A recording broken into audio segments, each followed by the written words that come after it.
with the writing being 6 days, how long did it take to nail down the whole cast? I think like within a week we had pretty much put our cast together. We knew who we wanted to play, all the different parts. It's funny because you had actually been, the writers had written another part for Sam, and Adam read it and was like, no, Sam's Clark.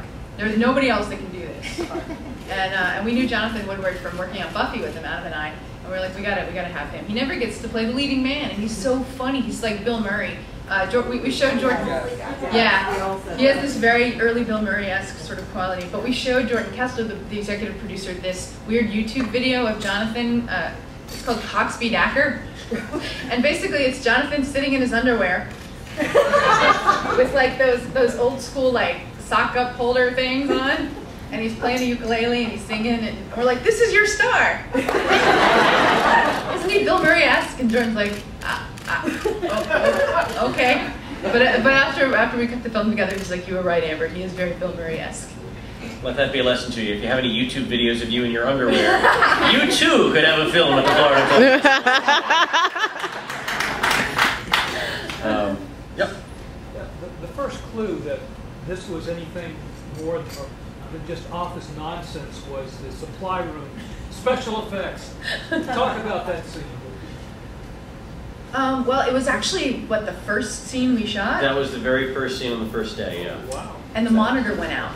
Oh. So I was sitting outside, because it was this little teeny tiny closet, and we put the camera on a dolly, like a circular dolly track, and we sent Adam into the room, and he sat on the dolly track, and he watched the performances, and I stood outside and was like, oh, please God, let it work. Please God, let it work. But it was our first, we just threw them in. You and John met the day before, and then we threw them into that, and they immediately had chemistry. Like, you watch that scene, you're like, wow, these guys, like, they connect. And we didn't want to do anything crazy with the special effects. We debated. We actually went back and forth, should we have anything in there? Should we do anything? And we decided we wanted a little something, but we didn't want to like overpower. And it's such a quick shot. It's like, did you see it? Did you not see it? Did I really see that green stuff? You know, we wanted to leave it to your imagination. Maybe there are no aliens. Maybe this is just John's, Brian's crazy world. That when you work with people in this fishbowl, sometimes things get a little nuts. You start to believe maybe your coworker is an alien. Maybe Sam is an alien. And also that shot cost 95% of our budget, so. Other questions? Oh, yeah. You were talking about the clever dialogue, and it really is. It's so smart humor.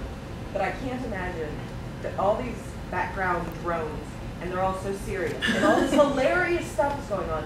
Were y'all laughing while y'all were filming this? Because I cannot imagine standing in the background being straight-faced while he's like screaming. Hey, Heather. I can't see that.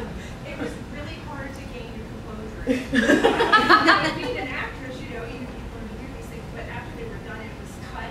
I was on the floor. Yeah, no, I second that. Heather, basically, we would try to hold it in as best we could, and when they said cut, everyone would break into hysterics because, Mark Evan Jackson and James Urbaniak. Yeah. Those guys, no matter what they say, it is hilarious.